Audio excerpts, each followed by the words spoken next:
salam wa rahmatullah. Ya marhaban. Welcome. Actually, Dr. Kamal, how do you feel just after the Thawra? This is your brother and friend Kamal Helbawy from Egypt after 23 years away from Egypt by the stupidity and the cruelty and atrocities from the previous regime of Mubarak. I am enjoying freedom here after I traveled to many places trying to settle down, from Pakistan to Afghanistan to London in UK. And Alhamdulillah, I joined the Muslim Brotherhood in 1952.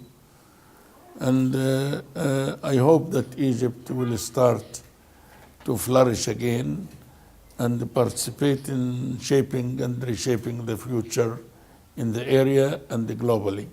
So how the revolution is so significant to the Muslim Brotherhood?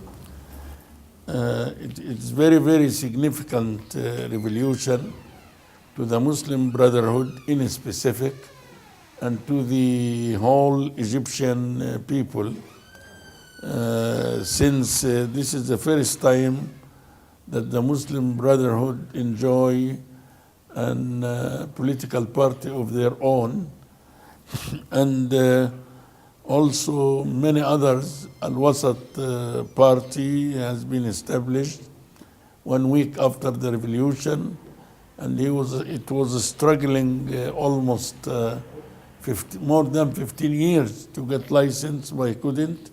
Now they are enjoying public freedom and the political freedom, and they have members in the parliament. All this is due to the revolution by grace of Allah subhanahu wa ta'ala. So come on, how do you see, you are among the elders of Ikhwan, you have gone through all these years. How do you feel that what you are enjoying and what the brothers are enjoying now,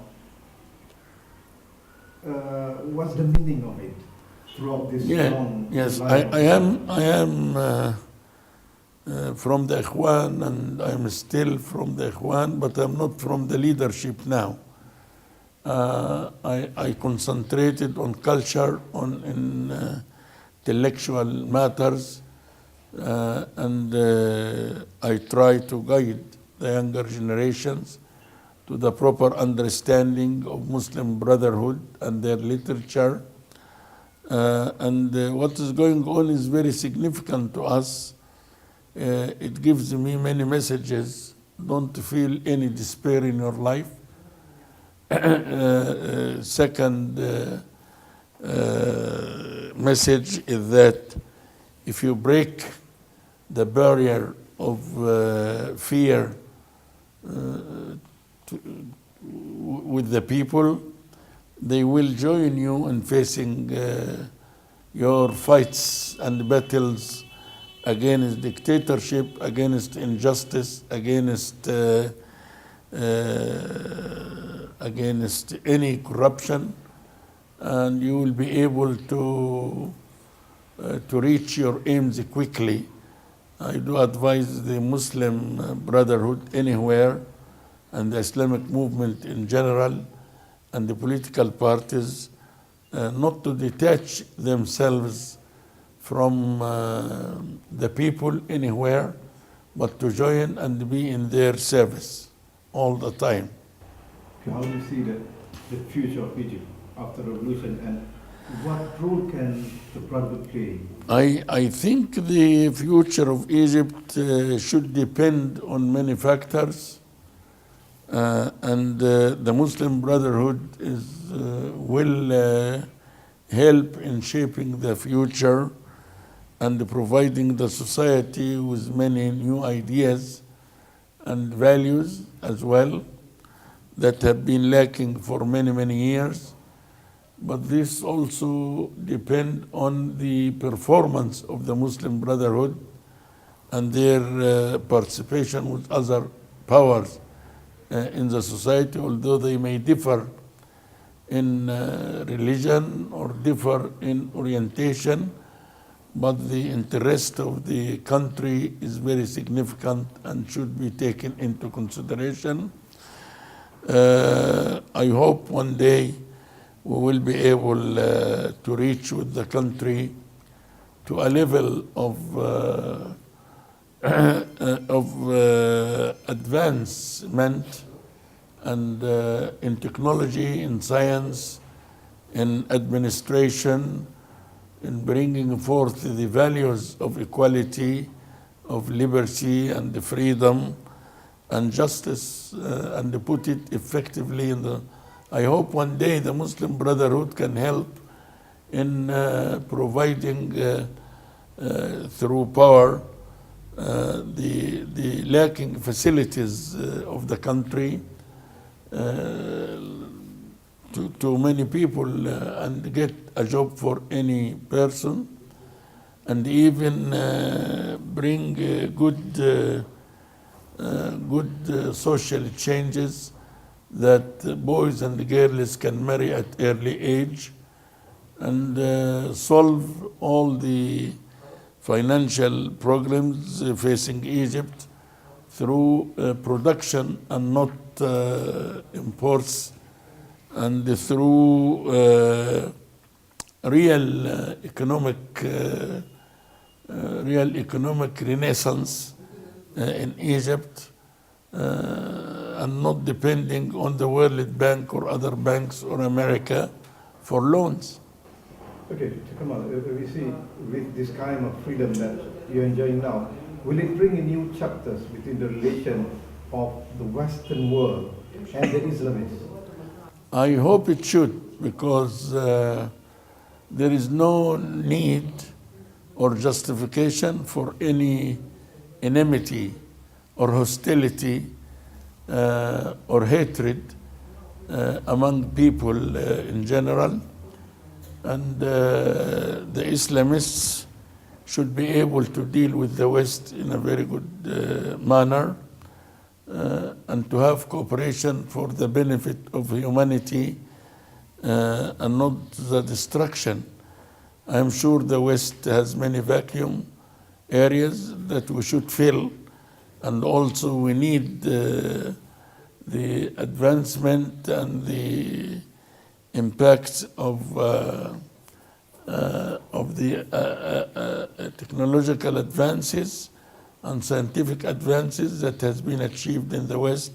We need it in the field of communication, in the field of education, in the field of every invention they have in the West at present. You know, in the past it was the regime that kept demonizing the picture of the Islamists, but now they're no longer there.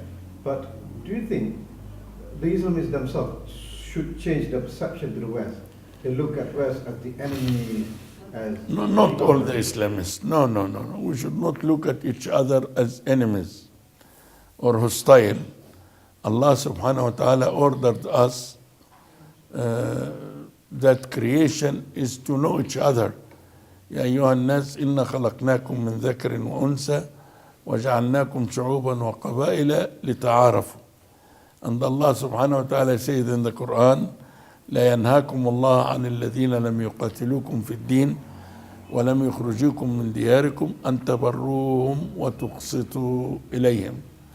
So it is not our aim to have any hostility or enmity with the West. We respect them and they should respect us. And mutual benefits and interests should be between us and them. So now, since with the freedom, then inshallah, I believe that the Hukum Askari will end soon. So with the power that they're having, do you think it will lead to the power struggle amongst the Islamists, for example, between the Salafis and Ikhwan in Egypt? In Egypt, no. But it's not like Afghanistan. No one has arms with him from the Islamists. Their arms and ammunition is the tongue and the word of Allah and the Qur'an and the Sunnah. They are not going to fight a battle and I am sure they will have more communication and more understanding about issues that can be of fiqhi mas'ala. There is no need to fight, there is no need to struggle against each other. We have many other things to face and the problems to solve. But will it lead to inshiqaqat? They try to attack each other? It can, not between Salafis and the Muslim Brotherhood, but the Muslim Brotherhood themselves should change properly and feel that the young men have a role to play and opinion to listen to as well, to participate effectively into the shaping of the future of Egypt as they participated effectively in the revolution. As an outsider, we were surprised with the decision by Ikhwan to disown, for example, Abdul Naim Abu Futuh, when he offered himself for the presidency. What do you think about that? I'm not happy as well, and I am surprised that they reached this stage. But if structurally or organizationally they ousted Abu Futuh because he disagreed and did not commit himself to the decision or resolution they have taken, that's okay. But to proceed in enmity, and this is not good, because Abu Futuh, whether in the Ikhwan or not organizationally, he is one of those who have added a lot to the renaissance of the Muslim Brotherhood in the 70s and 80s. And it was his right to nominate himself for the presidency. And now, unfortunately, the Muslim Brotherhood are considering again to support someone from among them to run the elections for the presidency. So they are trying, but this is wrong. They were wrong in the beginning, they are wrong in the end. Do you think Dr. Abu Futuh is the most suitable person for the presidential candidate in this coming presidential election in Egypt? He is suitable to lead the country. Al-Awa is suitable to lead the country. Abu Ismail is suitable to lead the country. And Hamdin Sabbahi and Abdullah Al-Ash'al and Hisham Al-Bastawis. Anyone, if the country and the people elected him, yes, they are very good. But I am working with a team now, 100 personalities, towards the presidency team, not only the president himself, but the presidency establishment and the team for the presidency, the vice presidents, the senior advisors, and we have submitted 7 conditions or criteria to vote for, and we will ask the people to accept this criteria. One of them, or the first one, is someone should have acceptance, public acceptance among the people, not by money, not by deception. Secondly, to adopt all the demands and requirements of the revolution. Number 3, not to be easy to align himself with any class or group or establishment, to be for all. You see, it is number 4, to have a dignified history in facing zulm and injustice and dictatorship and corruption.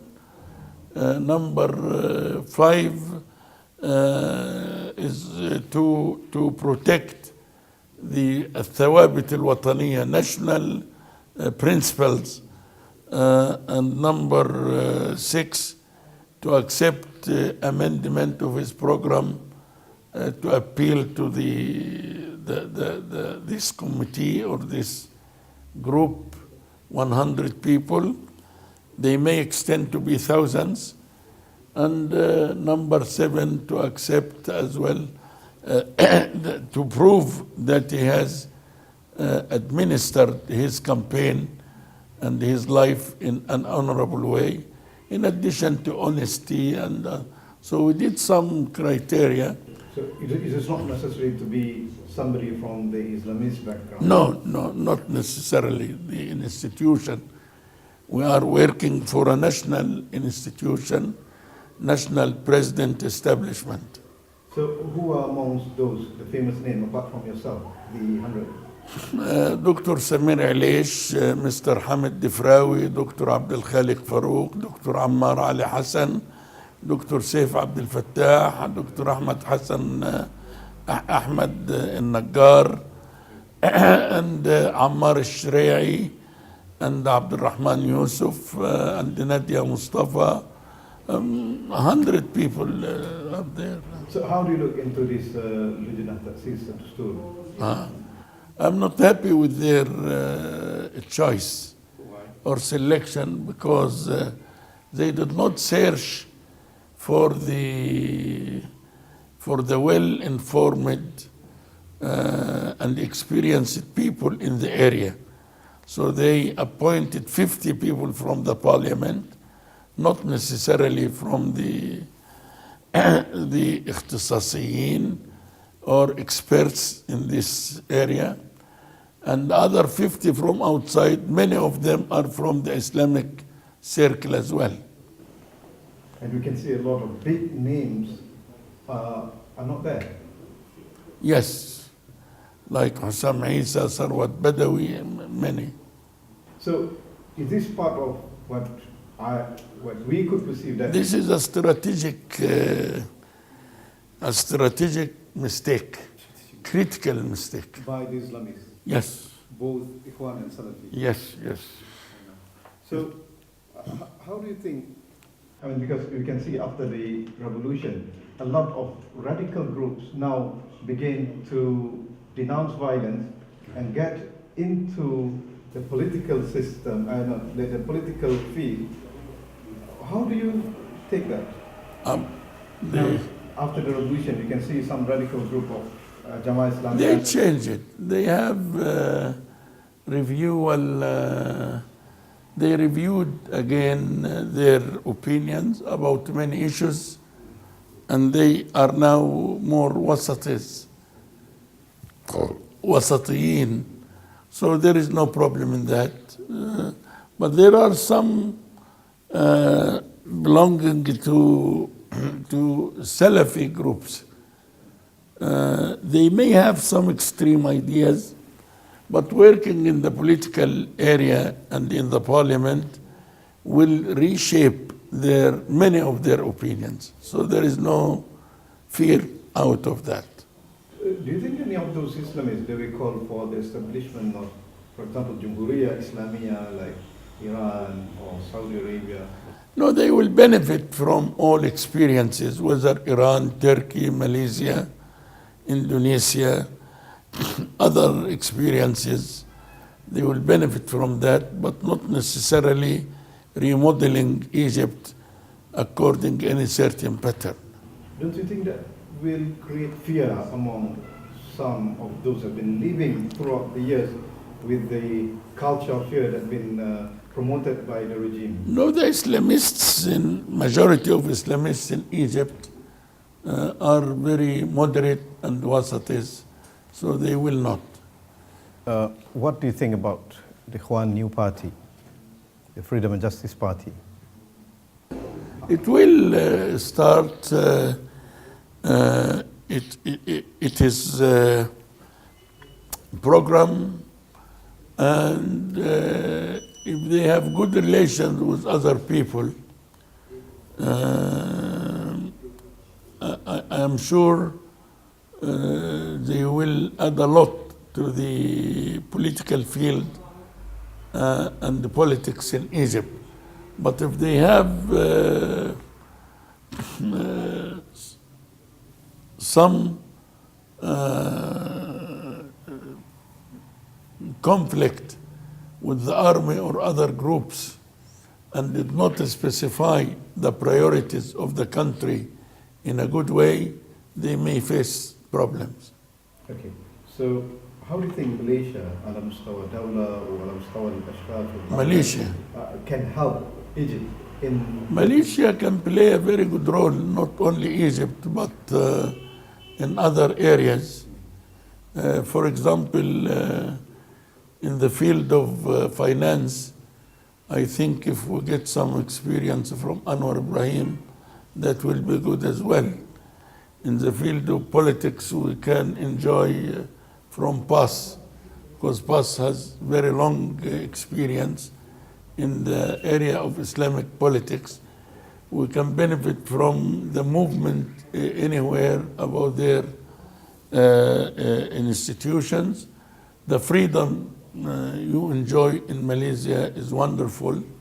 Okay, the last question is, what is your hope that you want to see on Egypt? I want to see freedom like in the West, and the judiciary independent like the West. And I hope Egypt will accommodate anyone in the world who is seeking to stay in a settled area, to write, to read, to eat, to see tourists without any problems, and to spread Islam al-Wasati, because for many years others were spreading a different version of Islam in the name of Salafism or other names as well. Okay, so do you think everyone should learn from Anwar Ibrahim? They should benefit from him. Okay. Anwar has very good experience. Abdul Hadi Awan has very good experience. Our brothers in the movement, although it is separated into 3 groups, they have some good experience in the world of politics. And I'm happy that I have been. Wait for lunch. We get you some lunch.